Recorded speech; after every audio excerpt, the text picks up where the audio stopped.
യഥാർത്ഥത്തിൽ ക്രിക്കറ്റിന് അമിതമായ പ്രാധാന്യം കൽപ്പിക്കപ്പെടുകയാണ്.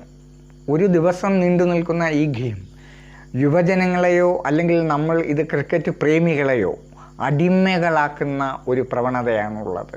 അവരുടെ വിലപ്പെട്ട സമയങ്ങൾ ആലസ്യത്തിലേക്ക് കൊണ്ടുപോവുകയല്ലാതെ ഇതുകൊണ്ട് എന്ത് പ്രയോജനമാണ്? ഒരാൾ 100 പന്തിൽ നിന്നും 150 റൺ എടുക്കുന്നു, അല്ലെങ്കിൽ 50 പന്തിൽ നിന്നും 100 റൺ എടുക്കുന്നു. ഇതുകൊണ്ട് രാജ്യത്തിൻ്റെ വലിയ നേട്ടമായി മീഡിയകൾ എടുത്തു കാട്ടുന്നു. യഥാർത്ഥത്തിൽ ഇതുകൊണ്ട് നമുക്ക് എന്ത് നേട്ടമാണ് രാജ്യത്തിനുണ്ടാകുന്നത്?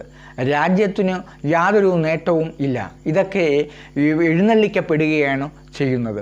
എന്തുകൊണ്ട് നോക്കുമ്പോഴും ആലസ്യത്തിൻ്റെ കളി തന്നെയാണ് ക്രിക്കറ്റ്.